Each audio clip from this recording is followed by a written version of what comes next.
ನಮಸ್ಕಾರ ಎಲ್ಲರಿಗೂ. ಅದು 1856ನೇ ಇಸ್ವಿ ಆಗಿತ್ತು. ಜುಲೈ ತಿಂಗಳು 10ನೇ ತಾರೀಕು. ಸೊ ಅವತ್ತಿನ ದಿನ ರಾತ್ರಿ ಕ್ರೊಯೇಷಿಯಾ ದೇಶದಲ್ಲಿ, ಯುರೋಪಲ್ಲಿ ಕ್ರೊಯೇಷಿಯಾ ಅಂತಿದೆಯಲ್ಲ, ಅಲ್ಲಿ ಮಿಂಚು ಸಮೇತ ಗುಡುಗು ಎಲ್ಲ ಜೋರಾಗಿ ಮಳೆ ಬರ್ತಾ ಇತ್ತು ಅವತ್ತಿನ ದಿನ ರಾತ್ರಿ. ಅವತ್ತು ಒಂದು ತಾಯಿ ಒಂದು ಮಗುವಿಗೆ ಜನ್ಮ ಕೊಡ್ತಾಳೆ. ಅವಾಗ ಅಂಥ ಸಮಯದಲ್ಲಿ ಆ ಮಗು ಬಂದ್ಬಿಡ್ತಲ್ಲ, ಈ ಮಿಂಚು ಗುಡುಗು ಕಾರ್ ಮೋಡಗಳು ಬರ್ತಾ ಇದೆ ಹೊರಗಡೆ, ಇಂಥ ಸಮಯದಲ್ಲಿ ಮಗು ಹುಟ್ಬಿಡ್ತು ಅಂತ ಹೇಳಿ ಅದಂತ ತುಂಬ ಡಾರ್ಕ್ ಆಗಿರುತ್ತೆ ಅದು, ಆ ಒಂದು ಸನ್ನಿವೇಶ ಎಲ್ಲ. ಆವಾಗ ಅಲ್ಲಿ ಇರೋಳು ಒಬ್ಳು ಹೇಳ್ತಾಳೆ, ಆ ತಾಯಿ ಹೇಳ್ತಾಳೆ ಮಗು, ಅಯ್ಯೋ ಈ ಮಗು ಇಂಥ ಟೈಮಲ್ಲಿ ಹುಟ್ಬಿಟ್ಟಿದೆಯಲ್ಲ, ಇದು ಚೈಲ್ಡ್ ಆಫ್ ಡಾರ್ಕ್ನೆಸ್ ಆಗ್ಬಿಡುತ್ತೆ ಪಾಪ, ಇದು ಸ್ಯಾಡ್ ಆಗ್ಬಿಡುತ್ತೆ ಮುಂದೆ ಜೀವನದಲ್ಲಿ, ಇಂಥ ಸಮಯದಲ್ಲಿ ಯಾಕೆ ಕೊಡ್ತು ರಾತ್ರಿ ಹೊತ್ತು ಈ ಥರ ಒಂದು ಕಾರ್ಮೋಡಗಳು ಬರ್ತಾ ಇದ್ದಾವೆ, ಏನೇನೋ ಮಿಂಚು ಲೈಟ್ನಿಂಗ್ ಬರ್ತಾ ಇದೆ ಹೊರಗಡೆ ಅಂತ ಹೇಳಿ. ಅವಾಗ ಆ ತಾಯಿ ಅಂತಾಳೆ, ಅಂದರೆ ಆ ಮಗುನ ಸ್ವಲ್ಪ ಹಿಂಗೆ ಬೆಳಕಿರುತ್ತಲ್ಲಿ ಕ್ಯಾಂಡಲ್, ಅದು 1856ನೇ ಇಸ್ವಿ, ಆ ದೀಪದ ತಗೊಂಡೋಗಿ ಇಟ್ಬಿಟ್ಟು ಆ ಮಗುವಿನ ಮುಖವನ್ನು ನೋಡಿ ಹೇಳ್ತಾಳೆ, ಈ ಮಗು ಚೈಲ್ಡ್ ಆಫ್ ಡಾರ್ಕ್ನೆಸ್ ಆಗಲ್ಲ, ಚೈಲ್ಡ್ ಆಫ್ ಲೈಟ್ ಆಗುತ್ತೆ, ನೋಡ್ತಾ ಇರು ಅಂತ ಹೇಳಿ. ಹಂಗಂದ ತಕ್ಷಣ ಆಕೆ ಸಾಯ್ತಾಳೆ ಅಂತ ಹೇಳಿ ಹಿಸ್ಟ್ರಿಯಲ್ಲಿದೆ. ಆ ಮಗು ಯಾರು ಅಂತೇಳಿ ನಿಮಗೆ ಕ್ಯೂರಿಯಾಸಿಟಿ ಬರ್ತಾ ಇರ್ಬೋದು. ಹೌದು, ಈ ವಿಡಿಯೋದಲ್ಲಿ ನಾನು ಹೇಳಿದಂತೆ ಟೈಟಲ್ನಲ್ಲಿ ನಿಕೋಲಾ ಟೆಸ್ಲಾ ಅನ್ನೋ ಒಂದು ವಿಚಿತ್ರ ಮತ್ತು ಅದ್ಭುತ ವ್ಯಕ್ತಿಯ ಬಗ್ಗೆ ನಾನು ಹೇಳ್ತಾ ಹೋಗ್ತೀನಿ. ಮತ್ತು ಅವರು ಕ್ರಿಸ್ಟಲ್ಗಳನ್ನು ಯಾಕೆ ಅಧ್ಯಯನ ಮಾಡ್ತಿದ್ರು, ಮತ್ತು ಆ ಕ್ರಿಸ್ಟಲ್ ಎನರ್ಜಿಯಿಂದ ಯೂನಿವರ್ಸಲ್ ಶಕ್ತಿ ಅಂತ ಹೇಳ್ತಾರಲ್ಲ, ಆ ಒಂದು ಎಕ್ಸ್ಪೀರಿಯನ್ಸ್ ಎಲ್ಲ ಕಲೆಕ್ಟಿವ್ ಎಕ್ಸ್ಪೀರಿಯನ್ಸ್ ಅದಕ್ಕೆ ಕನೆಕ್ಟ್ ಆಗ್ಬೋದು ಅಂತ ಯಾಕೆ ಅವರ ಒಂದು ಏನೋ ಐಡಿಯಾ ಇತ್ತು ಅಂತ ಹೇಳೋದ್ರ ಬಗ್ಗೆ ನಾನು ಈ ಒಂದು ವಿಡಿಯೋದಲ್ಲಿ ಡಿಸ್ಕಸ್ ಮಾಡ್ತೀನಿ. ಸೊ ನಿಕೋಲಾ ಟೆಸ್ಲಾ ಅಂದ ತಕ್ಷಣ ನಮಗೆ ಏನು ಬರುತ್ತೆ, ದೊಡ್ಡ ದೊಡ್ಡ ಎಲೆಕ್ಟ್ರಿಸಿಟಿ ಲೈಟ್ನಿಂಗಿಂದ ಇದು ಮಾಡೋದು, AC ಮೋಟರ್ಸು ಈ ಥರ ಎಲ್ಲ ಅವ್ರು ಮಾಡಿದಾರಲ್ಲ, ಅದು ನನಗೆ ಗೊತ್ತಾಗುತ್ತೆ. ಆದರೆ ಈ ವ್ಯಕ್ತಿ ಹೆಂಗೆ ಕಳೆದಿದ್ರು ಜೀವನವನ್ನ ಅಂತೇಳಿ, ಇವರು ಬರೀ ಎಲೆಕ್ಟ್ರಿಕಲ್ ಇಂಜಿನಿಯರ್ ಆಗದೆ, ಒಂದು ಇನ್ವೆಂಟರ್ ಆಗದೆ, ಒಂದು ಫಿಲಾಸಫರ್ ಆಗದೆ ಆ್ಯಕ್ಚುಲಿ ಅವರ ಮನಸ್ಸಿನಲ್ಲಿ, ಮತ್ತೊಂದು ವಿಷನರಿ ಕೂಡ ಆಗಿದ್ರು ಅವರು. ಸ್ವಾಮಿ ವಿವೇಕಾನಂದರು ಯಾವಾಗ ಯುರೋಪಿಗೆ ಬರ್ತಾರೋ ಅವಾಗ ನಿಕೋಲಾ ಟೆಸ್ಲಾ ಅವ್ರ ಜೊತೆ ಮಾತಾಡಿ ಡಿಸ್ಕಸ್ ಮಾಡಿಬಿಟ್ಟು ಮುಂದಿನ ವೈರ್ಲೆಸ್ ಟ್ರಾನ್ಸ್ಮಿಷನ್ ಜಗತ್ತಿಗೆ ನಾನು ಹೇಗೆ ಕೊಡ್ಬೇಕಂತ ಇದ್ದೇನೆ ಅಂತ ಹೇಳಿದಾಗ ಅವರಿಂದ ಇನ್ಸ್ಪಿರೇಷನ್ ತಗೊಂಡ್ರು ಅಂತ ಕೂಡ ನಾವು ಹಿಸ್ಟ್ರಿಯಲ್ಲಿ ನೋಡ್ಬೋದು. ಈ ನಿಕೋಲಾ ಟೆಸ್ಲಾ ಅವರು 1899 ಮತ್ತು 1902 ಇಸ್ವಿಗಳಲ್ಲಿ ಅಮೆರಿಕಕ್ಕೆ ಹೋಗ್ತಾರೆ ಕ್ರೊಯೇಷಿಯಾದಿಂದ. ಅಲ್ಲಿ ಅಮೆರಿಕದಲ್ಲಿ ಅವರು ಸ್ಟಡಿ ಮಾಡುವಾಗ ಅವರಿಗೆ ವಿಚಿತ್ರವಾಗಿ ಕ್ರಿಸ್ಟಲ್ಗಳು ಅಥವಾ ಕ್ವಾರ್ಟ್ಸ್ ಕ್ರಿಸ್ಟಲ್ ಅಂತ ನಾವು ಕೇಳ್ತೀವಿ. ಈಗ ವಾಚ್ಗಳಲ್ಲಿ ನೋಡಿರ್ತಿರಲ್ಲ, ಕ್ವಾರ್ಟ್ಸ್ ಅಂತ ಬರೆದಿರ್ತಾರೆ, ಅದನ್ನ ಅಲ್ಲಲ್ಲಿ ಕೆಲವೊಂದು ಅಪ್ಲಿಕೇಶನ್ಸ್ಗಳು ಇದಾವೆ, ಹಿಂಗೆ ಆರ್ನಮೆಂಟ್ ಮಾಡೋದು ಅಥವಾ ಹಿಂಗೆ ವಾಚ್ಗಳಲ್ಲಿ ಯೂಸ್ ಮಾಡೋದು ಅಥವಾ ಏನಾದರೂ ಮೋಟರ್ಗಳಲ್ಲಿ ಯೂಸ್ ಮಾಡೋದು, ಈ ಥರ ಎಲ್ಲ ನಾವು ನೋಡಿರ್ತೀವಿ ಕ್ರಿಸ್ಟಲ್ಗಳು ಅಂತ. ಈ ಕ್ರಿಸ್ಟಲ್ಗಳ ಬಗ್ಗೆ ಅವರು ಅಧ್ಯಯನ ಮಾಡ್ತಾ ಇರ್ತಾರೆ 1899ರಲ್ಲಿ ಅಮೆರಿಕದಲ್ಲಿ, ಕೊಲರಾಡೋ ಅನ್ನೋ ಒಂದು ಪ್ಲೇಸ್ ರಾಜ್ಯದಲ್ಲಿ. ಅವರಿಗೆ ಒಂದು ವಿಚಿತ್ರವಾದ ಫಿನಾಮಿನಾ ಅವಾಗ ಗೊತ್ತಾಗುತ್ತೆ ಅಂತ ಅವರು ಬರ್ಕೊಂಡಿದ್ದಾರೆ. ಏನು ಅಂತಂದ್ರೆ ಸ್ಟೇಷನರಿ ವೇವ್ಗಳ ಇರುವಿಕೆ ಅವರಿಗೆ ಪರಿಚಯ ಆಗುತ್ತೆ. ಅವಾಗ ಏನಿದು ಸ್ಟೇಷನರಿ ವೇವ್ಗಳ ಇರುವಿಕೆ ಪರಿಚಯ ಆಗೋದು ಅಂತಂದ್ರೆ, ಈ ಭೂಮಿ ಅನ್ನೋದು ಒಂದು ದೊಡ್ಡ ಕಂಡಕ್ಟರ್ ಅಂತ ಹೇಳಿ ಅವರಿಗೆ ಗೊತ್ತಾಗುತ್ತೆ. ಭೂಮಿ ಗ್ರೌಂಡ್ ಅಂತ ಏನ್ ಕರಿತೀವಿ, ಒಂದು ಕಂಡಕ್ಟರ್ ಅಂತ ಗೊತ್ತಾಗುತ್ತೆ. ಆದ್ದರಿಂದ ಇದನ್ನ ಯೂಸ್ ಮಾಡಿಬಿಟ್ಟು ನಾವು ಪ್ರಪಂಚದಲ್ಲಿ ಬೇರೆ ಬೇರೆ ಬೇರೆ ಕಡೆಯಿಂದ ವೈರ್ಲೆಸ್ ಟ್ರಾನ್ಸ್ಮಿಷನ್ ಅನ್ನ ಮಾಡಬಹುದು ಅಂತ ಹೇಳಿ ಇವರಿಗೆ ಐಡಿಯಾ ಇತ್ತು ಅಂತ ಹೇಳಿ ನಾವು ಹಿಸ್ಟ್ರಿಯಲ್ಲಿ ನೋಡ್ತೀವಿ. ಅಷ್ಟೇ ಅಲ್ಲದೆ ವಾರ್ಡನ್ ಕ್ಲಿಫ್ ಟವರ್ ಅಂತ ಹೇಳಿ ಅದಕ್ಕೆ ಅವರು ಆಲ್ರೆಡಿ ಸಿದ್ಧತೆಗಳನ್ನ ಮಾಡ್ಕೊಂಡಿದ್ರು. ಆದರೆ ಅದು ಎಷ್ಟು ಪ್ರಾಕ್ಟಿಕಲಿ ಫೀಸಿಬಲ್ಲು, ಪವರ್ನ ಅವ್ರ ಕನಸು ಏನಂತಂದ್ರೆ ಆಫ್ರಿಕಾದಲ್ಲೊಂದು, ಅಮೆರಿಕದಲ್ಲೊಂದು, ಹಿಂಗೆ ಭಾರತದಲ್ಲೊಂದು, ಹಿಂಗೆ ಬೇರೆ ಬೇರೆ ಬೇರೆ ಕಡೆಯಲ್ಲಿ ಒಂದು ದೊಡ್ಡ ದೊಡ್ಡ ಟವರ್ಗಳನ್ನ ಮಾಡಿ ವೈರ್ಲೆಸ್ನ ಪವರ್ನ ಹೇಳ್ತಾರೆ, ಜಸ್ಟ್ ಒಂದು ಸಿಗ್ನಲ್ ಅಲ್ಲ, ಆ ಪವರ್ನೇ ವೈರ್ಲೆಸ್ ಆಗಿ ಟ್ರಾನ್ಸ್ಫರ್ ಮಾಡ್ಬಿಡ್ಬೋದು ವಿತೌಟ್ ವೈರ್ಸ್ ಅಂತ. ಅವಾಗ ನೀವು ಕೇಳ್ಬೋದು, ಹೇಗೆ ಇದು ಸಾಧ್ಯ? ಎಲೆಕ್ಟ್ರಿಸಿಟಿ ನಾವು ಯಾವತ್ತಿಗೂ ವೈರಲ್ಲಿ ಹರಿಯೋದನ್ನು ನೋಡಿರ್ತೀವಿ, ಹೇಗೆ ಇದು ಕಣ್ಣಿಗೆ ಕಾಣಲಾರದ ಪವರು ಏನೋ ಗಾಳಿ ಥರ ಆತ್ಮ ಥರ ಹೆಂಗೆ ಹೊರಗೆ ಹೋಗ್ಬಿಡುತ್ತೆ ಎಲ್ಲ ಅಂತ ಹೇಳಿ. ಸೊ ಇದ್ರ ಬಗ್ಗೆ ಇವರು ಬಹಳ ಅಧ್ಯಯನ ಮಾಡ್ತಾ ಇದ್ರು. ಮತ್ತು ಇವರು ಒಂದು ವಿಶೇಷವಾದ ಒಂದು ಥಾಟ್ ಅನ್ನ ಇವರು ಹೊಂದಿದ್ರು. ಅದು ಏನು ಅಂತಂದ್ರೆ, ಈ ಕ್ವಾರ್ಟ್ಸ್ ಕ್ರಿಸ್ಟಲ್ಗಳು ಅಂತ ನಾನು ಏನು ಹೇಳಿದೆ, ಇವುಗಳಿಗೆ ಜೀವ ಇದೆ ಅಂತ ಅವರು ಹೇಳ್ತಾ ಇದ್ರು. ಯಾವಾಗಲೂ ಅವರು ಹಾಗೆ ನಂಬ್ತಾ ಇದ್ರು. ಯಾಕೆ ಹಿಂಗಂದ್ರು ಅಂತ ಅಂದಾಗ, ಜೀವ ಇರೋದು ಅಂತ ಅನ್ನೋ ಅರ್ಥ ಏನು ಅಂತಂದ್ರೆ, ಲೈಫ್ ಹೇಗೆ ಬಿಹೇವ್ ಆಗುತ್ತೆ, ಅಥವಾ ಈಗ ನಮ್ಮ ಕಾನ್ಷಿಯಸ್ನೆಸ್ ಅಂತ ನಾವೇನು ನೋಡ್ತೀವಲ್ಲ, ನಮ್ಮ ಲೈಫ್ ಅಂತ ಏನು ಅನ್ಕೊಳ್ತೀವಲ್ಲ, ನಮಗೆ ಆಗುವಂತಹ ದುಃಖಗಳು, ಎಮೋಷನ್ ಏರುಪೇರುಗಳು, ಆಮೇಲೆ ಇನ್ಸ್ಪಿರೇಷನ್ ಬಂದಾಗ ತುಂಬ ರೈಸ್ ಆಗೋದು, ಕೆಲವೊಂದ್ಸಲ ಕುಗ್ಗಿ ಹೋಗ್ಬಿಡೋದು, ಅಂದ್ರೆ ಏನೇನೋ ಅಂತಾರಲ್ಲ, ಎನರ್ಜಿ ವೈಬ್ರೇಷನ್ ಇರಬೇಕು, ಹೈ ವೈಬ್ಸ್ ಕೊಡ್ತಾರೆ ಆ ವ್ಯಕ್ತಿ, ಹಂಗೆ ಹಿಂಗೆ ಅಂತೇಳಿ. ಇದೆಲ್ಲ ಲೈಫ್ಗೆ ಸಂಬಂಧಪಟ್ಟಿದ್ದು. ಇದೇನು ಕಲ್ಲು ವೈಬ್ರೇಷನ್ ಕೊಡೋಕ್ಕಾಗುತ್ತೆ? ಇಲ್ಲ, ಮನುಷ್ಯರಿಗೆ ಕೊಡ್ತೀವಿ ನಾವು, ಕಾನ್ಷಿಯಸ್ನೆಸ್ ಇರ್ತಕ್ಕಂಥವ್ರು. ಹಾಗೆ ಕ್ರಿಸ್ಟಲ್ ಬಿಹೇವ್ ಮಾಡುತ್ತೆ ಅಂತ ಹೇಳಿ ಅವಾಗ ಅವರು ಡಿಸ್ಕವರಿ ಮಾಡ್ತಾರೆ. ಇದಕ್ಕೆ ನಾವು ಪೀಸೋ ಎಲೆಕ್ಟ್ರಿಕ್ ಎಫೆಕ್ಟ್ ಅಂತ ಕರಿತೀವಿ ವಿಜ್ಞಾನದಲ್ಲಿ. ಏನಿದು ಪೀಸೋ ಎಲೆಕ್ಟ್ರಿಕ್ ಎಫೆಕ್ಟ್ ಅಂತಂದ್ರೆ, ಈ ಕ್ವಾರ್ಟ್ಸ್ ಕ್ರಿಸ್ಟಲ್ಗಳು ಅಂತ ಏನಿರ್ತಾವಲ್ಲ, ಈ ಕ್ರಿಸ್ಟಲ್ಗಳನ್ನ ನಾವು ಹಿಂಗೆ ಪ್ರೆಷರ್ ಹಾಕಿದ್ರೆ, ಅದರ ಮೇಲೆ ಬಹಳ ಪ್ರೆಷರ್ ಹಾಕಿದ್ರೆ ಅದು ಎಲೆಕ್ಟ್ರಿಸಿಟಿ ಆಗಿ ಕನ್ವರ್ಟ್ ಆಗುತ್ತೆ ಅಂತ. ಅಂದ್ರೆ energy, vibrational energy electric energy ಆಗಿ ಕನ್ವರ್ಟ್ ಆಗುತ್ತೆ ಅಂತ. ಯಾಕೆ ಹೀಗಾಗುತ್ತೆ ಅನ್ನೋದಕ್ಕೆ ಒಂದು ರೀಸನ್ ಏನಪ್ಪಾ ಅಂದ್ರೆ, ಕ್ವಾರ್ಟ್ಸ್ ಕ್ರಿಸ್ಟಲ್ ಮತ್ತೆ ಸಿಲಿಕಾನ್ ಮತ್ತು ಆಕ್ಸಿಜನ್ ಎನ್ನುವ ಒಂದು ಡಿಫ್ರೆಂಟ್ ಎಲಿಮೆಂಟ್ಸ್ಗಳಿಂದ ಮಾಡಲ್ಪಟ್ಟಿರುತ್ತೆ. ಅದು ಒಂದು ಕ್ರಿಸ್ಟಲಿನ್ ಸ್ಟ್ರಕ್ಚರ್ ತರ ಲೈಕ್ ಅರೇಂಜ್ ಆಗಿರುತ್ತೆ. ನೀವು ಅಟಾಮಿಕ್ ಸ್ಕೇಲಲ್ಲಿ ಹೋದಾಗ ಅದು ವೈಬ್ರೇಷನ್ ಆಗ್ತಾ ಇರುತ್ತೆ. ಸೊ ಕ್ವಾರ್ಟ್ಸ್ ಕ್ರಿಸ್ಟಲ್ ಜಗತ್ತಿನಲ್ಲಿ ಸಿಗ್ತಕ್ಕಂಥ ಅತ್ಯಂತ ಹೈಯೆಸ್ಟ್ ವೈಬ್ರೇಷನ್ ಇರ್ತಕ್ಕಂಥ ಒಂದು ವಸ್ತು ಅಂತ ಕೂಡ ನಾವು ಹೇಳ್ಬೋದು. ಸೊ ಈ ಒಂದು ಪ್ರಾಪರ್ಟಿ ಬಗ್ಗೆ ನಿಕೋಲಾ ಟೆಸ್ಲಾ ಬಹಳ ಇಂಟ್ರೆಸ್ಟ್ ಬರ್ತಾ ಇತ್ತು. ಯಾಕೆ ಈ ಕ್ವಾರ್ಟ್ಸ್ ಕ್ರಿಸ್ಟಲ್ಗಳಿಗೆ ಪ್ರೆಷರ್ ಹಾಕಿದಾಗ ಎಲೆಕ್ಟ್ರಿಸಿಟಿ ಆಗಿ ಅದು ಬದಲಾಗ್ತಾ ಇದೆ ಅಂದ್ರೆ, ನೋಡಿ, ಒಂದು ಯಾವುದೋ ಬೇರೆ ಎನರ್ಜಿ, ಒತ್ತುವುದು ಅಂದ್ರೆ ಎನರ್ಜಿ, ಪ್ರೆಷರ್ ಕೊಡೋದಂದ್ರೆ ಎನರ್ಜಿ, ಅದು ಇನ್ಯಾವುದೋ ಎನರ್ಜಿ ಆಗಿ ಟ್ರಾನ್ಸ್ಫರ್ ಆಗ್ತಾ ಇದೆ. ಹಾಗಿದ್ಮೇಲೆ ಇಲ್ಲಿ ಎನರ್ಜಿಗಳು ಡಿಫ್ರೆಂಟ್ ರೂಪ ಪಡಿತಾ ಇದ್ದಾವೆ. ಫಸ್ಟ್ ಮೆಕ್ಯಾನಿಕಲ್ ಇತ್ತು, ಆಮೇಲೆ ಎಲೆಕ್ಟ್ರಿಕಲ್ ಆಯಿತು ಅಂತ ಅಂದಾಗ ಇದನ್ನ ಮುಂದೆ ಇನ್ನೊಂದು ಯಾವುದೋ ಬೇರೆ ಫಾರ್ಮಲ್ಲಿ ತಗೊಂಡು ಹೋಗ್ಬೋದು ಅಂತ ಹೇಳಿ ಅವರಿಗೆ ಒಂದು ವಿಷನ್ ಇತ್ತು. ಮತ್ತು ಇನ್ನೊಂದು ಕಡೆ ಡಾಕ್ಯುಮೆಂಟ್ ಆಗಿರೋ ಪ್ರಕಾರ 25 ಮೈಲಿ ದೂರಗಳಿಂದ ಈ ಕ್ರಿಸ್ಟಲ್ಗಳನ್ನು ಯೂಸ್ ಮಾಡ್ಬಿಟ್ಟು 25 ಮೈಲಿ ದೂರಗಳಿಂದ ವಿತೌಟ್ ವೈರ್ ಇಲ್ಲದೆ, ಟ್ರಾನ್ಸ್ಮಿಷನ್ ಲೈನ್ಸ್ ಇಲ್ಲದೆ 250 ಲ್ಯಾಂಪ್ಗಳನ್ನ ಟೆಸ್ಲಾ ಒಂದ್ಸಲ ಬೆಳಗಿಸಿದ್ರು ಅಂತ ಹೇಳಿ ಒಂದು ಹಿಸ್ಟ್ರಿಯಲ್ಲಿ ನಾವು ಓದ್ಬೋದು. ಆಕ್ಚುಲಿ ಅವರ ಒಂದು ಬಯೋಗ್ರಫಿನ ಓದ್ತಾ ಹೋದಾಗ. ಸೊ ಈ ವ್ಯಕ್ತಿಗೆ ಯಾಕೆ ಆ ಕ್ರಿಸ್ಟಲ್ ಮೇಲೆ ಹಿಂಗೆ ವಿಚಿತ್ರವಾದ ಒಂದು ಇಂಟ್ರೆಸ್ಟ್ ಬಂದ್ಬಿಡ್ತು, ಕ್ರಿಸ್ಟಲ್ಗಳ ಎನರ್ಜಿ ಹಿಂಗೆ ಯಾಕೆ ಟ್ರಾನ್ಸ್ಫರ್ ಆಗ್ತಾ ಇದೆ, ಇದಕ್ಕೂ ಮನುಷ್ಯರ ಒಂದು ಕಾನ್ಷಿಯಸ್ನೆಸ್ಸಿಗೆ ಏನು ಸಂಬಂಧ? ಇದಕ್ಕೆ ಒಂದು ಅಪರೂಪದ ಆನ್ಸರ್ ಇದೆ. ಈಗ ಈ ದೊಡ್ಡ ಇನ್ವೆಂಟರ್ಗಳು ಇರ್ತಾರಲ್ಲ, ಈ ಟೆಸ್ಲಾ ಅಂತವರೇ ತಗೋಣ ಎಕ್ಸಾಂಪಲ್ಲು. ಇವರಿಗೆ ಈ ಐಡಿಯಾ ಎಲ್ಲಿಂದ ಬರುತ್ತೆ ಅಂತ ಹೇಳಿ ನಾವು ಎಷ್ಟೊಂದ್ಸಲ ನಾವು ಸ್ಕೂಲಲ್ಲಿ ಇವ್ರ ಬಗ್ಗೆ ಕಲಿಯುವಾಗ ಅಥವಾ ಪಾಠದಲ್ಲಿ ಯಾವುದೋ ಒಂದು ಸೈಂಟಿಸ್ಟ್ ಬಂದರೂ ಕೂಡ ಕೆಲವೊಂದ್ಸಲ ಯೋಚನೆ ಮಾಡ್ತಿರ್ತೀವಿ, ಇವ್ರಿಗೆ ಹೆಂಗೆ ಬರುತ್ತೆ ಇಂಥ ಐಡಿಯಾಗಳು, ನಮಗೆ ಯಾಕೆ ಬರಲ್ಲ ಈ ಥರ ಅಂತ ಹೇಳಿ. ಕೆಲವೊಬ್ಬರಿಗೆ ಸೈನ್ಸ್ ಇಷ್ಟ ಇರುತ್ತೆ, ಅದಕ್ಕೆ ಜಾಸ್ತಿ ವರ್ಕ್ ಮಾಡಿದಾಗ ಐಡಿಯಾ ಬರುತ್ತೆ, ಅದು ಬೇರೆ ಮಾತು. ಆದರೆ ಎಷ್ಟೇ ಸೈನ್ಸ್ ವಿದ್ಯಾರ್ಥಿಗಳಾಗಲಿ, ಎಷ್ಟೇ PhD ಮಾಡಿದ್ದೀವಿ ಅಂತಂದಾಗಲಿ, ಆ ವ್ಯಕ್ತಿಗಳಿಗೆ ಆ ಕಾಲದಲ್ಲಿ ಗೊತ್ತಾದಂಥ ಒಂದು ಆ ವಿದ್ಯಮಾನಗಳಿದೆಯಲ್ಲ, ಅದನ್ನ ಇವಾಗ ನೈಸರ್ಗಿಕವಾಗಿ ನಮ್ಮ ಮನಸ್ಸಲ್ಲಿ ನಾವು ಸೃಷ್ಟಿ ಮಾಡ್ಸೋಕ್ಕಾಗಲ್ಲ. ಆ ವ್ಯಕ್ತಿಗಳಿಗೆ ಎಲ್ಲಿಂದ ಆ ಥರ ಒಂದು ಜ್ಞಾನ ಬಂತು ಅಂತ ನೋಡಿದಾಗ ಅವರು ಇನ್ನೊಂದು ಕೂಡ ನಂಬ್ತಾ ಇದ್ರು, ಈಥರ್ ಅಂತ ಹೇಳಿ. ಏನಿದು ಈಥರ್ ಅಂತ ಹೇಳಿ ಸಿಂಪಲ್ ಆಗಿ ಎಕ್ಸ್ಪ್ಲೈನ್ ಮಾಡ್ತೀನಿ. ಇವಾಗ ಆವಾಗಿನ ಕಾಲದಲ್ಲಿ ಮನುಷ್ಯರು ಏನು ಮಾಡ್ತಾ ಇದ್ರು, ಬೆಳಕು ಎಷ್ಟು ಸ್ಪೀಡಾಗಿ ಹೋಗುತ್ತೆ, ಇದು ಯಾವಾಗ ಸ್ಟಾರ್ಟ್ ಆಗಿದೆ ಅಂತಂದ್ರೆ 1564ರಲ್ಲಿ ಯಾವಾಗ ಗೆಲಿಲಿಯೋ ಹುಟ್ಟಿದ ಅವತ್ತಿಂದ ಜನರಿಗೆ ಒಂದು ಕ್ಯೂರಿಯಾಸಿಟಿ, ಎಲ್ಲವೂ ಸ್ಪೀಡ್ ಹೋಗ್ತವೆ. ಈ ಬಸ್ ಅಷ್ಟು ಸ್ಪೀಡ್ ಹೋಗುತ್ತೆ, ಅದು ಟ್ರೈನ್ ಅಷ್ಟು ಸ್ಪೀಡ್ ಹೋಗುತ್ತೆ, ವಿಮಾನ ಅಷ್ಟು ಸ್ಪೀಡ್ ಹೋಗುತ್ತೆ, ಬೆಳಕು ಎಷ್ಟು ಸ್ಪೀಡಲ್ಲಿ ಹೋಗುತ್ತೆ, ಏನೇನೋ ಎಕ್ಸ್ಪೆರಿಮೆಂಟ್ ಮಾಡ್ತಾ ಬಂದರು. ಇದನ್ನು ಮಾಡ್ತಾ ಬಂದಾಗ ಬೆಳಕು ಭೂಮಿ ಮೇಲೆಲ್ಲ ಇದೆ ಓಕೆ, ಆದರೆ ಇಡೀ ಪ್ರಪಂಚದಲ್ಲಿ ಹೆಂಗಿದೆ, ನಕ್ಷತ್ರಗಳಿಂದ ಬೆಳಕು ಎಲ್ಲಿಂದ ಹೆಂಗೆ ಬರುತ್ತೆ, ಅಲ್ಲಿಂದ ಬೆಳಕು ಇಲ್ಲಿ ಹೆಂಗೆ ಬರುತ್ತದು, ಈ ಥರವಾಗಿ ಕ್ಯೂರಿಯಾಸಿಟಿ ಬಂದಾಗ ಏನು ನಂಬಿದ್ರು ಅಂದ್ರೆ ಅವಾಗಿನ ಕಾಲದವರು, ಇಡೀ ಬ್ರಹ್ಮಾಂಡ ತುಂಬ ಲುಮಿನಿಫೆರಸ್ ಈಥರ್ ಅನ್ನುವ ಒಂದು ಸಬ್ಸ್ಟೆನ್ಸ್ ತುಂಬಿಕೊಂಡಿದೆ ಅಂತ. ಈಥರ್ ಅಂತಂದ್ರೆ ಕಣ್ಣಿಗೆ ಕಾಣಲಾರದ ಸ್ಪಿರಿಟ್ ಜಗತ್ತಿನಲ್ಲಿರ್ತಕ್ಕಂಥ, ಸ್ಪಿರಿಚುವಲ್ ಪ್ಲೇನಲ್ಲಿರ್ತಕ್ಕಂಥ ಒಂದು ಶಕ್ತಿ.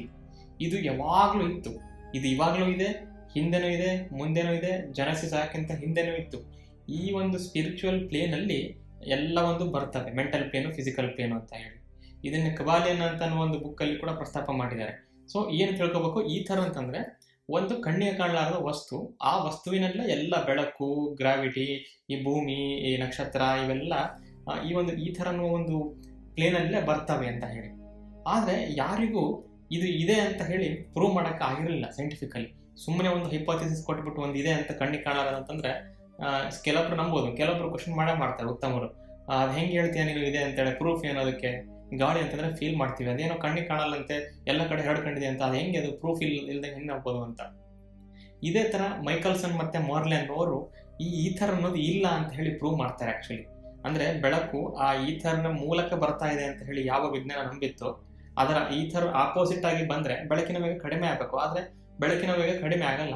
ಅವ್ರು ಏನು ಅನ್ಕೊಂಡಿದ್ರು, ಸಿಂಪಲ್ ಆಗಿ ಹೇಳ್ಬೇಕಂದ್ರೆ ಈಥರ್ ಅನ್ನೋದು ಒಂದು ನದಿ ಅಂತ ಅನ್ಕೊಳ್ಳೋಣ, ಆಯ್ತಾ, ನದಿ ಹರಿತಾ ಇದೆ ಅಂತ ಅನ್ಕೊಳ್ಳೋಣ. ಆ ನದಿಯಲ್ಲಿ ನೀವು ದೋಣಿಯ ಮೂಲಕ ಹೋಗ್ತಾ ಇದ್ದೀರಿ. ಹಾಗೆ ಒಂದು ಬ್ರಹ್ಮಾಂಡದಲ್ಲಿ ಬೆಳಕು ಎನ್ನುವ ದೋಣಿ ಆ ಒಂದು ಈಥರ್ ಅನ್ನುವ ನದಿಯ ಮೇಲೆ ಹರಿತಾ ಇದೆ ಅಂತ. ಅಂದ್ರೆ ನೀವು ಆ ನದಿ ಹರಿಯುವಿಕೆ ಆಪೋಸಿಟ್ ಹೋಗ್ಬಿಟ್ರೆ ಕಡಿಮೆ ಆಗಬೇಕು ಸ್ಪೀಡು, ಅಂದ್ರೆ ಅದು ಆಪೋಸಿಟ್ ಆಗಿ ಸ್ಟ್ರೀಮ್ ಹೋದಾಗ ಕಡಿಮೆ ಆಗುತ್ತಲ್ಲ ಸ್ಪೀಡು. ಹಂಗೆ ಲೈಟ್ ಸ್ಪೀಡ್ ಏನಾದರೂ ಕಡಿಮೆ ಆಗುತ್ತಾ ಈ ಥರ ಆಪೋಸಿಟ್ ಹೋದ್ರೆ ಅಂತ? ಯಾವುದೇ ಡೈರೆಕ್ಷನಲ್ಲಿ ಮೆಷರ್ ಮಾಡಿದ್ರು ಲೈಟ್ ಸ್ಪೀಡ್ ಸೇಮ್ ಇತ್ತು. ಅದಕ್ಕೆ ಮೈಕಲ್ಸನ್ ಮತ್ತು ಮಾರ್ಲೆ ಅವರು ಒಂದು ಕನ್ಕ್ಲೂಷನಿಗೆ ಬಂದರು, ಈ ಥರ ಅನ್ನೋದು ಯಾವುದೂ ಇಲ್ಲ. ಯಾವ ವಿಜ್ಞಾನಿಗಳು ಏನೋ ನಂಬಿದ್ರೆ ಅವೆಲ್ಲ ಸುಳ್ಳು. ಬೆಳಕು ಎಲ್ಲ ಕಡೆ ಸೇಮ್ ಸ್ಪೀಡಲ್ಲಿ ಹೋಗ್ತಾ ಇದೆ, ಯಾವುದು ಆಪೋಸಿಟ್ ಆಗ್ತಾ ಇಲ್ಲ. ಯಾಕೆ ಇವರು ಈ ಥರ ನಂಬ್ತಾರೆ, ಈ ಥರ ಇದೆ ಅಂತ ಹೇಳಿ ಅಂತ. ಸೊ ಆ ಥರ ಆಗ್ಬಿಟ್ಟು ಈ ಥರನ ಒಂದು ಥಿಯರಿನ ಕಡೆಗಣಿಸ್ಬಿಟ್ರು. ಆದರೆ ಇದು ನಡೆದಿದ್ದೆಲ್ಲ 1933 ಆದಮೇಲೆ. ಟೆಸ್ಲಾ ಇದೆಲ್ಲ ಹಳೆ ಕಾಲದಲ್ಲ, 1856 ಇಂದ 1943 ತನಕ ಇದ್ರು ಅವರು. ಟೆಸ್ಲಾ ಅವರು ಈ ಥರನ ಬರೀ ಫಿಸಿಕಲ್ ಮ್ಯಾಟರ್ ಅಂತ ಕನ್ಸಿಡರ್ ಮಾಡದೆ, ಈಗ ಫಿಸಿಕಲ್ ಪ್ಲೇನ್ ಅಂತಂದ್ರೆ ಭೂಮಿ, ನಮ್ಮ ಮದರ್ ಅರ್ತ್ ಅಂತ ಏನಿದೆ ಇದು ಫಿಸಿಕಲ್ ಪ್ಲೇನ್ ಅಂತ. ಅಂದರೆ ಭೌತಿಕ ಒಂದು ಆಯಾಮ ಕಣ್ಣಿಗೆ ಕಾಣೋದು, ಸೆನ್ಸಸ್ಗಳೆಲ್ಲ ಇರೋದು. ನೆಕ್ಸ್ಟ್ ಮೈಂಡ್ ಮತ್ತೆ ಏನು ಮೆಂಟಲ್ ಪ್ಲೇನ್ ಅಂತ ಏನು ಕರಿತೀವಿ, ಅದು ಕಣ್ಣಿಗೆ ಕಾಣದ ನಮ್ಮ ಯೋಚನೆಗಳು ಅವೆಲ್ಲ ಅಂತ. ಇದಕ್ಕೂ ಮೀರಿದ ನೆಕ್ಸ್ಟ್ ಸ್ಪಿರಿಟ್ ಪ್ಲೇನ್ ಅಥವಾ ಸ್ಪಿರಿಚುವಲ್ ಪ್ಲೇನ್ ಅಂತ ಕರಿತೀವಿ, ಅದು ಅಲ್ಲಿದೆ ಈಥರ್ ಅಂತ ಹೇಳಿ ಇವ್ರು ನಂಬ್ತಾ ಇದ್ರು. ನಮಗೆ 3 ಥರದ ಬಾಡಿ ಇರ್ತಾವಲ್ಲ, ಲೈಕ್ ನಮಗೆ ಡಿಫ್ರೆಂಟ್ ಟೈಪ್ಸ್ ಆಫ್ ಬಾಡಿ ಇರ್ತಾವಲ್ಲ, ಒಂದು ಫಿಸಿಕಲ್ ಬಾಡಿ, ಒಂದು ಮೆಂಟಲ್ ಬಾಡಿ, ಒಂದು ಸ್ಪಿರಿಚುವಲ್ ಬಾಡಿ ಅಂತ ಹಿಂಗೆ ಡಿಫ್ರೆಂಟಾಗಿ ಹೇಳ್ತಾರಲ್ಲ. ಸೊ ಈ ಥರ ಕೂಡ ಟೆಸ್ಲಾ ಅವರು ನಂಬ್ತಾ ಇದ್ರು. ಮತ್ತು ಅವರು ಯಾವ ಥರ ಒಂದು ಹೇಳ್ತಿದ್ರು ಅಂದರೆ ಮಾತಾಡುವಾಗ ಬಾಯಿ ಬಿಟ್ಟರೆ ಈ ಎನರ್ಜಿ ಬಗ್ಗೆ ಮಾತಾಡ್ತಿದ್ರು. ಈ ಕ್ರಿಸ್ಟಲ್ಗಳು ಏನು ಹೇಳಿದೆ, ಎನರ್ಜಿಗಳ ಬಗ್ಗೆ ಮಾತಾಡ್ತಿದ್ರು. ಯಾಕೆ ಮಾತಾಡ್ತಿದ್ರು ಅಂತ ಹೇಳಿ ಮೋಸ್ಟ್ಲಿ ಇವಾಗ ನಮಗೆ ಅರ್ಥ ಆಗಲಿಕ್ಕಿಲ್ಲ. ಆದರೆ ಮುಂದಿನ ಟೆಕ್ನಾಲಜಿಗಳು ಬಂದು ಅವರ ಹೇಳಿಕೆಗಳನ್ನೇನಾದರೂ ಕರೆಕ್ಟಾಗಿ ಮಾಡಿದ್ದೆ ಆದಲ್ಲಿ ಅವಾಗ ಆ ವ್ಯಕ್ತಿ ಬರೀ ವಿಷನರಿ ಕೂಡ ಅಲ್ಲ, ಒಂದು ದೊಡ್ಡ ಒಂದು ಪ್ರಾಫಸಿ ಹೇಳ್ತಕ್ಕಂಥ ಒಂದು ವಿಚಿತ್ರ ವ್ಯಕ್ತಿ ಕೂಡ ಅಂತ ಹೇಳಿ ನಮಗೆ ಗೊತ್ತಾಗ್ತಾ ಬರುತ್ತೆ. ಯಾಕೆ ಹಿಂಗಂದ್ರು ಅಂತ, ಯಾರಾದರೂ ಮನುಷ್ಯರು ಜಸ್ಟ್ ಮನುಷ್ಯ ಅಂತ ಅವ್ರು ನಂಬ್ತಾ ಇರಲಿಲ್ಲ. ಅದೊಂದು ಎನರ್ಜಿಯ ಸ್ವರೂಪ, ನಾನೊಂದು ಎನರ್ಜಿಯ ಸ್ವರೂಪ, ನೀವೊಂದು ಎನರ್ಜಿಯ ಸ್ವರೂಪ. ಏನು ಆರ್ಗಾನಿಸಮ್ ಅಂತ ಕಾಣಿದೆ, ಏನು ಕಾಣುತ್ತೆ ಒಟ್ಟಿನಾಗ ಮ್ಯಾಟರ್, ಅದೆಲ್ಲ ಎನರ್ಜಿಯ ಸ್ವರೂಪಗಳು. ಎನರ್ಜಿ ಅಂತ ಒಂದು ಏನಾದರೂ ಇತ್ತಂದರೆ ಅದು ಕನ್ವರ್ಟ್ ಆಗುತ್ತೆ, ಬೇರೆ ಕಡೆ ಫಾರ್ಮಲ್ಲಿ ಕನ್ವರ್ಟ್ ಆಗುತ್ತೆ. ಅದು ಅದೇನೋ ಮ್ಯಾಗ್ನಿಟ್ಯೂಡ್ ಒಂದೇ, ಆದರೆ ರೂಪ ಬೇರೆಗಳು, ರೂಪ ಬೇರೆ ರೂಪಗಳು ಆಗ್ತಾ ಹೋಗುತ್ತೆ. ಸೊ ಈ ಥರ ಎಲ್ಲವೂ ಎನರ್ಜಿ ಆಗಿದ್ದರೆ ನಮ್ಮ ಚಿಂತನೆಗಳು ಕೂಡ ಎನರ್ಜಿ ಆಗಿರಬೇಕು. ಎಲ್ಲರ ಚಿಂತನೆಗಳು ಎನರ್ಜಿ ಆಗಿದ್ದರೆ ಎಲ್ಲರ ಚಿಂತನೆಗಳು ಅವರ ಬಾಡಿಯಿಂದ ಹೊರಗೆ ಹೋಗ್ತವೆ. ಈಗ ಜಸ್ಟ್ ಲೈಕ್ ಸತ್ತ ಮೇಲೆ ಆತ್ಮ ಬಿಟ್ಟು ಹೋಗ್ಬಿಡುತ್ತೆ ನಮ್ಮನ್ನು ಅಂತ ಹೇಳ್ತಾರಲ್ಲ, ಹಾಗೆ ನಾವು ಪ್ರತಿಯೊಂದು ಚಿಂತನೆ ಮಾಡಿದಾಗ, ಇದೇ ನೆವಿಲ್ ಲೆಕ್ಚರ್ಗಳಲ್ಲಿ ಹೇಳ್ತಾ ಇದ್ರು, ಯಾವಾಗ ನಾವು ಕಣ್ಣು ಮುಚ್ಚಿ ಇಮ್ಯಾಜಿನ್ ಮಾಡ್ತೀವೋ ಅದು ಜಸ್ಟ್ ಇಮ್ಯಾಜಿನೇಷನ್ ಅಲ್ಲ, something goes out of your body ಅಂತ. ಏನೋ ಆತ್ಮ ಅಲ್ಲ ಹೋಗೋದು, ಏನೋ ಒಂದು ಹೋಗಲೇಬೇಕು. ಯಾಕಂದರೆ ನಾವು ಒಂದು ಟ್ರಾನ್ಸ್ಮಿಟ್ ಮಾಡ್ತೀವಿ ಅಂತ ಹೇಳಿ, ಮೊಬೈಲಲ್ಲಿ ಮೆಸೇಜ್ ಸೆಂಡ್ ಮಾಡ್ತೀವಿ, ಸೆಂಡ್ ಅಂತ ಒತ್ತೀವಿ ಅಷ್ಟೇ ನಾವು, ಅವರಿಗೆ ಅಲ್ಲಿ ಸ್ಕ್ರೀನಲ್ಲಿ ಹೋಗುತ್ತೆ ಎಲ್ಲೋ ಹೋಗಿದೆ ಮೆಸೇಜ್ ಅಂತ. ಆದರೆ ಅದ್ರ ಹಿಂದ್ಗಡೆ ಏನಾಗಿದೆ, ಆ ಥರ ಸೆಂಡ್ ಅಂತ ಒತ್ತಿದಾಗ ಇಂಟರ್ನೆಟ್ ಯೂಸ್ ಮಾಡ್ತಾ ಇರ್ತೀವಲ್ಲ ಕಂಟಿನ್ಯೂಸ್ ಆಗಿ, ಇಂಟರ್ನೆಟ್ ಅನ್ನೋದು ತರಂಗಗಳು, ಎಲೆಕ್ಟ್ರೋಮ್ಯಾಗ್ನೆಟಿಕ್ ತರಂಗಗಳು ರೌಟರಲ್ಲೋ ಅಥವಾ ಸೆಲ್ಯುಲಾರಲ್ಲೋ ಹೆಂಗೋ ಹೋಗ್ತವೆ ಹೊರಗಡೆ, ಯಾವ ವಿಧವಾದ ರೂಪಗಳಲ್ಲಿ ಹೋಗ್ತವೆ. ಅಂದರೆ ಏನೊಂದು ಕಳಿಸ್ತೀವಿ ಅದಲ್ಲಿ ಹೋಗಬೇಕು. ಅದೇ ಥರ ಒಂದು ಚಿಂತನೆ, ಅದನ್ನು ನಾವು ಒಂದು ಸಾಕಾರ ಮಾಡಬೇಕು ಅಂತಂದರೆ ನಾನು ಫಸ್ಟ್ ಅದನ್ನು ಕಳಿಸ್ಬೇಕು, ಟ್ರಾನ್ಸ್ಮಿಟ್ ಆಗಬೇಕು, ಆಮೇಲೆ ನಾನು ರಿಸೀವ್ ಮಾಡ್ಕೊತೀವಿ ಅದ್ರ ತಕ್ಕಂಗೆ. ಫಸ್ಟ್ ರೇಡಿಯೋ ಆಕಾಶವಾಣಿಯವರು ಕಳಿಸ್ಬೇಕು ಅಲ್ಲಿ ಏನು ಹಾಡು ಹೇಳೋದು ಕಾರ್ಯಕ್ರಮವನ್ನು ಏನು ಮಾಡ್ತಿದ್ದಾರೆ ಅಂತ. ಆಮೇಲೆ ಮನೆಯಲ್ಲಿ ಎಲ್ಲ ರೇಡಿಯೋ ಇರ್ತಾವೆ, ಅದನ್ನು ರಿಸೀವ್ ಮಾಡ್ತಾರೆ. ಹಾಗೆ ಏನು ಹೇಳ್ತಾರೆ, something goes out of your body ಅಂತ, ನಿಮ್ಮ ಬಾಡಿ ಬಿಟ್ಟು ಏನೋ ಹೋಗುತ್ತೆ ಅಂತ. ಟೆಸ್ಲಾ ಅವರ ನಂಬಿಕೆ ಏನಾಗಿತ್ತು, ಶತಮಾನಗಳಿಂದ ಬಂದಂಥ ಮನುಷ್ಯರು ಫಿಸಿಕಲ್ ಪ್ಲೇನನ್ನು ಬಿಟ್ಟು ಹೋಗಿದ್ದಾರೆ. ಅವರು ನಮ್ಮ ಬರೀ ಬಾಡಿಯನ್ನು ಬಿಟ್ಟು ಹೋಗಿದ್ದಾರೆ 100 ವರ್ಷ 200 ವರ್ಷ ಹಿಂದಿರೋ ಮನುಷ್ಯರು. ಆದರೆ ಅವರ ಮೆಂಟಲ್ ಪ್ಲೇನ್ ಮತ್ತು ಅವರ ಸ್ಪಿರಿಚುವಲ್ ಪ್ಲೇನ್ ಅನ್ನೋದು ಏನಿದೆ, ಇದು ಕಂಪ್ಯೂಟರ್ ಸೈನ್ಸ್ ಅಲ್ಲ, ಫಿಸಿಕ್ಸೇ ಅವ್ರು ನಂಬ್ತಾ ಇದ್ರಲ್ಲ. ಸೊ ಅವರ ಒಂದು ಸ್ಪಿರಿಚುವಲ್ ಮತ್ತು ಈ ಒಂದು ಮೆಂಟಲ್ ಪ್ಲೇನ್ ಏನಿದೆ, ಆ ಚಿಂತನೆಗಳನ್ನೋದು ಅದು ಹೋಗಿ ಒಂದು ಫೀಲ್ಡನ್ನು ಮಾಡುತ್ತೆ. ಸತ್ತ ಮನುಷ್ಯರ ಎಕ್ಸ್ಪೀರಿಯನ್ಸ್ಗಳು, ಸತ್ತ ಮನುಷ್ಯರ ಚಿಂತನೆಗಳೆಲ್ಲ ಫೀಲ್ಡನ್ನು ಮಾಡುತ್ತೆ, ಒಂದು ದೊಡ್ಡ ಒಂದು ಮೂಲವನ್ನು ಮಾಡುತ್ತೆ, ಒಂದು ಗ್ಲೋಬ್ ಥರ ಒಂದು ಸೋರ್ಸನ್ನು ಮಾಡುತ್ತೆ. ಅದು ಎಲ್ಲಿದೆ ಅಂತ ತೋರ್ಸಕ್ಕೆ ಬರಲ್ಲ, ಯಾಕಂದರೆ ಅದು ನಮ್ಮ ಪ್ಲೇನಲ್ಲಿ ಇಲ್ಲ. ಈ ಥರ ಆ ಫೀಲ್ಡಲ್ಲಿ ಎಲ್ಲ ಶತಮಾನಗಳ ಎಲ್ಲ ಒಂದು ಎಕ್ಸ್ಪೀರಿಯನ್ಸ್ಗಳ ಜ್ಞಾನ ಇದೆ. ಆ ಜ್ಞಾನಕ್ಕೆ ನಾವು ಯೂನಿವರ್ಸಲ್ ಫೀಲ್ಡ್ ಅಂತ ಹೇಳಿ ಅವರು ಕರಿತಾ ಇದ್ರು. ಆ ಯೂನಿವರ್ಸಲ್ ಫೀಲ್ಡನ್ನು ಕನೆಕ್ಷನ್ ತಗೊಂಡ್ರೆ, ನಾವು ನಮ್ಮ ಮೈಂಡಿಂದ ಆ ಯೂನಿವರ್ಸಲ್ ಫೀಲ್ಡಿಗೆ ಕನೆಕ್ಷನ್ ತಗೊಂಡ್ರೆ, ಆವಾಗ ನಮಗೆ ವಿಚಿತ್ರವಾದ ಚಿಂತನೆಗಳು, ವಿಚಿತ್ರವಾದ ಐಡಿಯಾಗಳು ಬರ್ತಾ ಇತ್ತು. ಅದಕ್ಕೆ ನಿಕೋಲಾ ಟೆಸ್ಲಾ ಒಂದು ಮಾತು ಹೇಳ್ತಾ ಇದ್ರು, B alone, that is the mother of all inventions. B alone, that is the secret of all extraordinary things ಅಂತ ಹೇಳಿ. ಅಂದರೆ ಯಾವಾಗ ನಾವು ಸಿಂಗಲ್ ಆಗಿರ್ತೀವೋ, ಯಾವಾಗ ನಾವು ಸಿಂಗಲ್ ಏಕಾಂತದಲ್ಲಿ ಏನು ಅಂಥೇಳಿ ಅರ್ಥ ಮಾಡ್ಕೊಂಡು ಟ್ರೈ ಮಾಡ್ತೀವೋ ಆ ಒಂದು ಸಾಲಿಟ್ಯೂಡ್ನೆಸ್ನ, ಆವಾಗ ನಮಗೆ ನಮ್ಮ ಫಿಸಿಕಲ್ ಪ್ಲೇನಿಂದ ಬಿಟ್ಟು ಹೋದಂಥ ಅನುಭವಗಳು ಬರ್ತಾ ಹೋಗ್ತವೆ. ಅವರು ಕೊನೆಯ ತನಕ ಸಿಂಗಲ್ ಆಗಿದ್ರು ನಿಕೋಲಾ ಟೆಸ್ಲಾ ಅವರು. 1943ಯಲ್ಲಿ ಯಾರಿಗೂ ಗೊತ್ತಿಲ್ಲಾರ್ದಂಗೆ ನ್ಯೂಯಾರ್ಕಿನ ಒಂದು ಹೋಟೆಲಲ್ಲಿ ಅವರು ಸತ್ತು ಹೋಗಿದ್ರು. ಅವರು ಕೊನೆಯ ದಿನಗಳಲ್ಲಿ ತುಂಬ ಬಡತನದಿಂದ ಅವರು ಕಷ್ಟಪಟ್ಟಿದ್ರು. ಆಮೇಲೆ ಎಲ್ಲ ಲಾಸ್ ಆಗಿತ್ತು. ಅವರ ಪೇಟೆಂಟ್ಗಳೆಲ್ಲ ಎಷ್ಟೋ ಪೇಟೆಂಟ್ಗಳಿದ್ದು ಅವ್ರ ಹೆಸರಲ್ಲಿ. ಆಮೇಲೆ ಅವರು ಅಲ್ಲಿ ವಾಕಿಂಗ್ ಮಾಡುವಾಗ ನ್ಯೂಯಾರ್ಕಲ್ಲಿ ಒಂದು ಪಾರಿವಾಳಕ್ಕೆ ಯಾವಾಗಲೂ ಕಾಳು ಹಾಕ್ತಾ ಇದ್ರು ಅಂತ ಹೇಳಿ ಲೈಕ್ ನಾವು ನೋಡ್ತೀವಿ. ಅವರ ಒಂದು ಹಾಗೆ ಅವ್ರ ಎಂಡ್ ಒಂಥರ ಟ್ರಾಜಿಕ್ ಥರ ಇತ್ತು. ಸೊ ಇಂಥ ವ್ಯಕ್ತಿ ಆ ಒಂದು ಯೂನಿವರ್ಸಲ್ ಫೀಲ್ಡ್ ಬಗ್ಗೆ ಯಾಕೆ ಗಮನ ಕೊಟ್ಟರು ಅನ್ನೋದಕ್ಕೆ ಮತ್ತೆ ಈ ಕ್ರಿಸ್ಟಲ್ಗಳ ಬಗ್ಗೆ ನಾನು ಹೇಳಬೇಕಾಗುತ್ತೆ. ಈ ಕ್ರಿಸ್ಟಲ್ಗಳ ಬಗ್ಗೆ ಬೇರೆ ಬೇರೆ ಎಕ್ಸ್ಪೆರಿಮೆಂಟ್ಗಳು ಮಾಡಿದ್ದಾರಲ್ಲ, ಯಾಕೆ ಈ ಕ್ವಾರ್ಟ್ಸ್ ಕ್ರಿಸ್ಟಲ್ಲು ಈ ಒಂದು ವೈಬ್ರೇಷನಲ್ ಪ್ರಾಪರ್ಟಿ ಹೊಂದಿದೆ ಅಂತ ಹೇಳಿ. ಈ ಕ್ವಾರ್ಟ್ಸ್ ಕ್ರಿಸ್ಟಲ್ನ ಸುತ್ತ ನಾವು ಕಾಪರ್ ವೈರನ್ನು ಹಾಕಿದರೆ ಎನರ್ಜಿ ಜಾಸ್ತಿ ಆಗುತ್ತೆ. ಅದರದ್ದು ಆಂಪ್ಲಿಫಿಕೇಶನ್ ಅಂತ ಕರೀತಾರೆ, ಅಂದರೆ ವರ್ಧಿಸುವುದು ಅಂತ. ಸ್ವಲ್ಪ ಈಗ ಒನ್ ಯೂನಿಟ್ ಅಂತ ಕೊಟ್ಟರೆ ಅದು 10 ಆಗುತ್ತೆ, 10 ಕೊಟ್ಟರೆ 100 ಆಗುತ್ತೆ. ಹಂಗೆ ಅದು ಯಾಕೆ ಹಿಂಗಾಗುತ್ತೆ ಅಂತ ಕೂಡ ಇವತ್ತಿಗೂ ವಿಜ್ಞಾನಕ್ಕೆ ಅದು ಕಂಡುಹಿಡಿಯಬೇಕಾಗಿರೋ ಒಂದು ಪ್ರಶ್ನೆಯಾಗಿ ಕೂತ್ಕೊಂಡಿದೆ. ಆಮೇಲೆ ಇನ್ನೊಂದು, ಯಾಕೆ ಅವರು ಈ ಥರ ನಮ್ಮ ಚಿಂತನೆಗಳು ಹೀಗೆ ನಮ್ಮನ್ನು ಬಿಟ್ಟು ಆ ಯೂನಿವರ್ಸಲ್ ಫೀಲ್ಡಿಗೆ ಹೋಗುತ್ತೆ ಅಂತ ಹೇಳ್ತಿದ್ರು ಅಂತಂದ್ರೆ, ಅದಕ್ಕೆ ಆಕ್ಸೆಸ್ ತಗೋಬೋದು ನಾವು ಅಂತ ಹೇಳ್ತಾ ಇದ್ರು ಅಂತಂದರೆ, ಅಲ್ಲಿಂದ ಐಡಿಯಾಗಳು ಬರ್ತಿತ್ತು ಅಂತ ಅವರ ವಾದ ಅಲ್ಲ. ಈ ಒಂದು ಟಾರ್ಷನ್ ಎಫೆಕ್ಟ್ ಅಂತ ಹೇಳಿ ಒಂದು ಬರುತ್ತೆ. ಇದು ಕೂಡ ಮೆಟಾಫಿಸಿಕ್ಸೇ, ಆದರೆ ಇದಕ್ಕೆ ಎವಿಡೆನ್ಸ್ಗಳನ್ನು ಕಂಡು ಹಿಡಿತಾ ಇದ್ದಾರೆ. ಈ ಒಂದು ಟಾರ್ಷನ್ ಫೀಲ್ಡ್ ಅಂತ ಕರಿತೀವಿ. ಏನಿದು ಟಾರ್ಷನ್ ಫೀಲ್ಡ್ ಅಂತಂದರೆ, ಕೆಲವೊಂದು ಎಕ್ಸ್ಪೆರಿಮೆಂಟ್ಗಳಲ್ಲಿ ಯಾವಾಗ ಅಣು ಸೇರಿ, ಯಾವಾಗ ಪರಮಾಣು ಸೇರಿ ಅಣುಗಳು ಆಗ್ತಾ ಇತ್ತು, ಮಾಲಿಕ್ಯೂಲ್ಸ್ಗಳು ಆಗ್ತಾ ಇತ್ತು, ಆ ಒಂದು ಮಿಲನ ಆಗುವ ಒಂದು ಟೈಮಲ್ಲಿ, ಆ ಒಂದು ಮಿಕ್ಸ್ ಆಗೋ ಟೈಮಲ್ಲಿ ಅಣುಗಳು ಫ್ಯೂಸ್ ಆಗಬೇಕಾದ್ರೆ ಏನೋ ವಿಚಿತ್ರವಾದ ಫೀಲ್ಡ್ ಕ್ರಿಯೇಟ್ ಆಗ್ತಾ ಇತ್ತು. ಆಮೇಲೆ ಅದು ಮಾಯ ಆಗ್ತಾ ಇತ್ತು. ಸೊ ಇದು ಕ್ವಾಂಟಮ್ ಮೆಕ್ಯಾನಿಕ್ಸಲ್ಲಿ ಅಬ್ಸರ್ವ್ ಆಗಿರ್ತಕ್ಕಂಥ ಫಿನಾಮಿನ.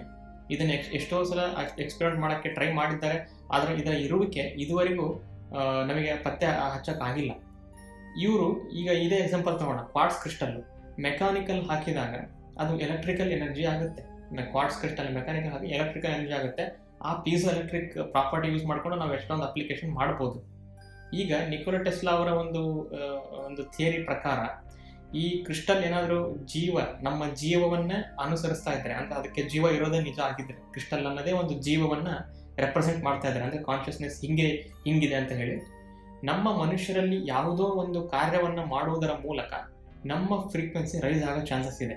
ಅಂದರೆ ಹೇಗೆ ನಾವು ಕ್ರಿಸ್ಟಲ್ ಮೇಲೆ ಪ್ರೆಷರ್ ಕೊಟ್ಟುಬಿಟ್ಟು ಅದನ್ನು ಎಲೆಕ್ಟ್ರಿಸಿಟಿ ಮಾಡ್ತೀವೋ, ಹಾಗೆ ನಮಗೆ, ಅಂದರೆ ನಮ್ಮನ್ನು ಹಿಂಗೆ ಒಂದು ಒತ್ತು ಬಿಡುವಂತಲ್ಲ, ಇಲ್ಲ ರೂಪಕ ಹೇಳ್ತಾ ಇದ್ದೀನಿ, ನಾವು ಏನೋ ಒಂದು ಮಾಡೋದರ ಮೂಲಕ, ಮೆಂಟಲ್ ಆಲ್ಕೆಮಿ ಅಲ್ಲ, ಇದ್ರ ಬಗ್ಗೆ ಏನೊಂದು ವಿಡಿಯೋಗಳನ್ನು ಮಾಡಿದ್ದೆ ನಾನು ಮೆಂಟಲ್ ಆಲ್ಕೆಮಿ ಬಗ್ಗೆ, ಅದನ್ನು ಡಿಸ್ಕ್ರಿಪ್ಷನಲ್ಲಿ ಹಾಕಿರ್ತೀನಿ. ಸೊ ಮೆಂಟಲಲ್ಲಿ ಏನೋ ಎಕ್ಸ್ಪೆರಿಮೆಂಟ್ಗಳನ್ನು ಮಾಡೋದರ ಮೂಲಕ ನಮ್ಮ ಒಳಗಿನ ಎನರ್ಜಿಯನ್ನು ನಾವು ಟ್ರಾನ್ಸ್ಫರ್ ಮಾಡ್ಬೋದು. ಈ ಟ್ರಾನ್ಸ್ಫರ್ ಆಗಿ ಎಲ್ಲಿ ಹೋಗುತ್ತೆ, ಎಲೆಕ್ಟ್ರಿಸಿಟಿಯನ್ನು ಮುಂದೆಲ್ಲ ಹೋಗ್ಬೇಕಲ್ಲ, ಮುಂದೆ ಎಲೆಕ್ಟ್ರಿಕ್ ಫೀಲ್ಡ್ ಆಗಿ ಅದು ಪ್ರಪೋಗೇಟ್ ಆಗಬೇಕು. ಎಲೆಕ್ಟ್ರಿಕ್ ಫೀಲ್ಡ್ ಅಂತಂದರೆ ಮತ್ತೆ ಅಲ್ಲಿ ವೇರಿಯಬಲ್ ಎಲೆಕ್ಟ್ರಿಕ್ ಫೀಲ್ಡಲ್ಲಿ ಎಲೆಕ್ಟ್ರೋಮ್ಯಾಗ್ನೆಟಿಕ್ ತರಂಗ ಅಂತ. ಅಂದರೆ ಯಾವುದೇ ಒಂದು ವ್ಯಕ್ತಿಯ ಜೊತೆ ಮಾತನಾಡುವಾಗ, ಯಾವುದೇ ಒಂದು ವ್ಯಕ್ತಿಯ ಜೊತೆ ಇಂಟ್ರಾಕ್ಷನ್ ಮಾಡುವಾಗ, ಯಾವುದೇ ಒಬ್ಬರನ್ನ ಇನ್ಸ್ಪೈರ್ ಮಾಡುವಾಗ, ಯಾವುದೇ ಒಬ್ಬರನ್ನ ಬೈಯುವಾಗ, ಯಾರೇ ಒಬ್ಬರನ್ನ ನಾವು ಇಷ್ಟಪಡ್ತೀನಿ ಅಂತ ಹೇಳುವಾಗ, ಯಾರನ್ನೇ ಒಬ್ಬರಿಂದ ನಾನು ಇಷ್ಟಪಡಿಸ್ಕೊಳ್ತೀನಿ ಅಂತ ಹೇಳುವಾಗ, ನಾವು ಬರೀ ಆ ಒಂದು ಆ್ಯಕ್ಟನ್ನು ಮಾಡದೆ ನಮ್ಮ ಒಳಗಿನ ಎನರ್ಜಿಯನ್ನು ಇಂಟ್ರಾಕ್ಷನ್ ಮಾಡ್ತಾ ಇರ್ತೀವಿ ಅಂತ.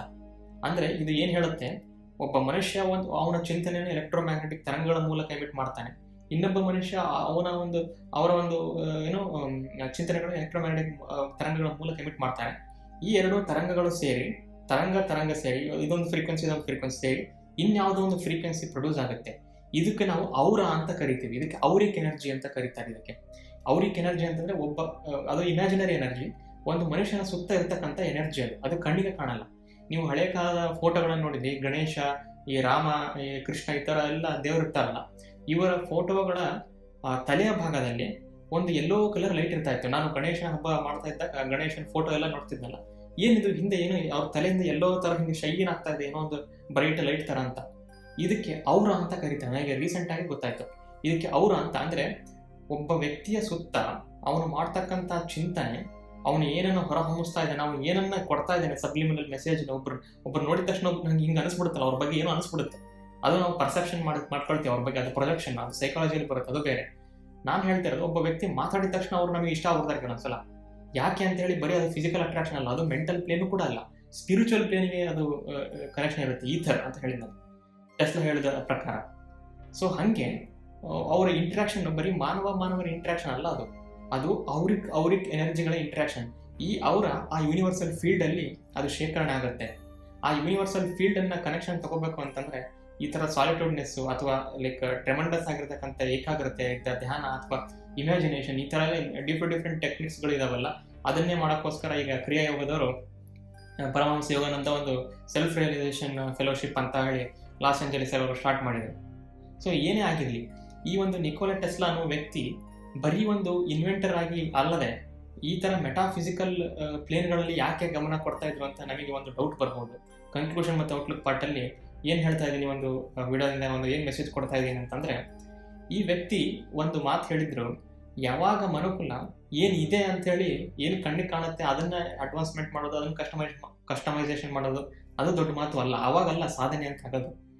100 ವರ್ಷಗಳ ಸಾಧನೆ 10 ವರ್ಷಗಳಲ್ಲಿ ಆಗಬೇಕು ಮನುಕುಲಕ್ಕೆ ಅಂದರೆ, ಕಣ್ಣಿಗೆ ಕಾಣಲಾರದ ವಿಚಿತ್ರವಾದ ಮಾನವರ ಸಂಬಂಧದಲ್ಲಿ ಏನೇನು ಆಗುತ್ತೆ, ಹೇಟ್ ಅಂದರೆ ಏನು, ಲವ್ ಅಂದರೆ ಏನು, ಆ ಒಂದು ಫೀಲಿಂಗ್ ಅಂದರೆ ಏನು, ಅದು ಬರೀ ಕಣ್ಣಿಗೆ ಕಾಣಲಾರದ ವಸ್ತು ಅಲ್ಲ, ಅದು ಇಲ್ಲೇ ಎಲ್ಲೋ ಇರುತ್ತೆ. ಆ ಅವ್ರಿಗೆ ಎನರ್ಜಿಯನ್ನು ಸೈಂಟಿಫಿಕ್ ಬೇಸಿಸಲ್ಲಿ ಯಾವಾಗ ನಾವು ಕಂಡು ಹಿಡಿತೀವೋ, ಈ ಥರ ಟಾರ್ಷನ್ ಫೀಲ್ಡ್ ಎಕ್ಸಿಸ್ಟ್ ಇದೆ ಅಂತ ಹೇಳಿದ್ನಲ್ಲ ನಾನು, ಆಟೋ ಮಿಕ್ಸ್, ಆ ಒಂದು ಅಣು ಮಿಕ್ಸ್ ಆಗುವಾಗ, ಪರಮಾಣು ಮಿಕ್ಸ್ ಆಗುವಾಗ ಒಂದು ಏನೋ ವಿಚಿತ್ರವಾದ ಫೀಲ್ಡ್ ಕ್ರಿಯೇಟ್ ಆಗುತ್ತೆ. ಅದೇ ಥರ ಮನುಷ್ಯ ಮಾತಾಡುವಾಗಲೂ ಅವ್ರ ಸುತ್ತ ಏನೋ ಒಂದು ಫೀಲ್ಡ್ ಕ್ರಿಯೇಟ್ ಆಗುತ್ತೆ. ಇದು ನಮಗೆ ಇವತ್ತಿಗೆ ನಾ ಈ ವಿಡಿಯೋ ಮಾಡ್ತಿದ್ದೇನೆ, ಈ ಒಂದು ಪ್ರೆಸೆಂಟ್ ಮೂಮೆಂಟಿಗೆ ಟೆಕ್ನಾಲಜಿಗೆ ಗೊತ್ತಿಲ್ಲದೆ ಇರ್ಬೋದು. ಆದರೆ ಇವರ ಒಂದು ಏನೊಂದು ಹೇಳಿದ್ರು, ಇವರ ಬ್ಲೂ ಪ್ರಿಂಟಲ್ಲಿ ನಾವು ಮುಂದೆ ಹೋಗಿದ್ದೆ ಆದಲ್ಲಿ ಟೆಸ್ಲಾ ಅವರು ಯಾವ ಸೀಕ್ರೆಟ್ಗಳನ್ನು ನೀವು ಎನರ್ಜಿ, ವೈಬ್ರೇಷನ್ ಮತ್ತು ಫ್ರೀಕ್ವೆನ್ಸಿಗಳಿಂದ ಕಂಡುಹಿಡಿಬೋದು ಅಂತ ಹೇಳ್ತಿದ್ರು, ಆ ಮಾತಿಗೆ ಬೆಲೆ ಬರುತ್ತೆ ಅಂತ ಹೇಳಿ ನನ್ನ ಒಂದು ಅನಿಸಿಕೆ. ಆಮೇಲೆ ಇದ್ರ ಬಗ್ಗೆ ನಿಮಗೇನು ಅನಿಸುತ್ತೆ? ಮಾನವರ ಒಂದು ಸಂಭಾಷಣೆ ಇರ್ಬೋದು, ಅಥವಾ ನಾವು ಮಾಡ್ತಕ್ಕಂಥ ಇಮ್ಯಾಜಿನೇಷನ್ ಇರ್ಬೋದು, ನಮ್ಮ ಒಂದು ಭಾವನೆಗಳು ಇರ್ಬೋದು, ಇವು ಬರೀ ಕಣ್ಣಿಗೆ ಕಾಣಲಾರದ ಒಂದು ವಿದ್ಯಮಾನಗಳು ಮನಸ್ಸಿನಲ್ಲಿ ನಡೀತಕ್ಕಂಥದ್ದು, ಅಥವಾ ಇದು ನಮ್ಮ ಬಾಡಿಯನ್ನು ಬಿಟ್ಟು ಅವ್ರು ಹೇಳ್ದಂಗೆ ಯೂನಿವರ್ಸಲ್ ಫೀಲ್ಡ್ ಅಂತ ಹೇಳಿ ಕ್ರಿಯೇಟ್ ಆಗಿ ಅದನ್ನು ನಾವು ಆಕ್ಸೆಸ್ ಮಾಡ್ತಕ್ಕಂಥ ಒಂದು ಶಕ್ತಿ ಭವಿಷ್ಯದಲ್ಲಿ ನಮಗೆ ಬರಬಹುದು. ನಿಮಗೆ ಇದೇ ತರಹದ ಬ್ರಹ್ಮಾಂಡಗಳ ವಿಷಯಗಳು ಮತ್ತು ಮನಸ್ಸಿನ ವಿಷಯಗಳು ಇಷ್ಟ ಆದಲ್ಲಿ ದಯವಿಟ್ಟು ನನ್ನ ಚಾನಲ್ ಸಬ್ಸ್ಕ್ರೈಬ್ ಮಾಡಿ. ಧನ್ಯವಾದಗಳು.